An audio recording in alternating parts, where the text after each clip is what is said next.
এখন সময় হলো আসার? আর বলিস না, বাড়ি থেকে বেরোতে দেরি হয়ে গেল।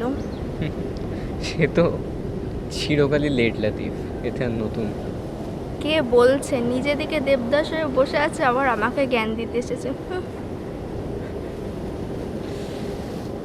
দিয়ে বল, সারাদিন কেমন কাটলো? কাটলো যেমন কাটে। অনেক দিন তো হলো। তোর বাড়িতে বাবা মা আছে, এখন একটা কাজেও ঢুকেছিস, এসব নিয়ে আর কতদিন চলবে?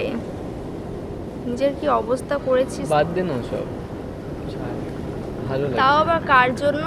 যে কিনা ব্রেকআপের কিছুদিন বাদেই অন্য একটা ছেলে। হ্যাঁ, বাদ দে,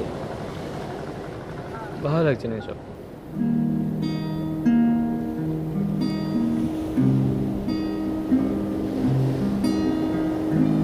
মনে তো হয় না খাওয়া দাওয়া করছিস ঠিক করে।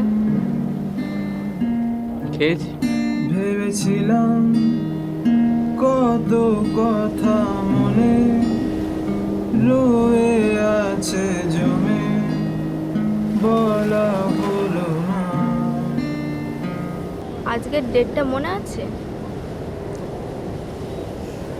হুম। উইশ করলি? কিরে, উইশ করলি? দেখি, সেও তো এখন একটা স্মৃতি মাত্র। তুই দেখেই যা, আমার কথা তো আর শুনবি না। যাই হোক, চলি রে, ওদিকেও অভি অপেক্ষা করছে, ওর সাথে একটু বেরোতে হবে।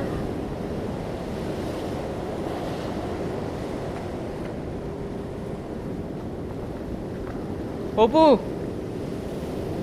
হ্যাঁ,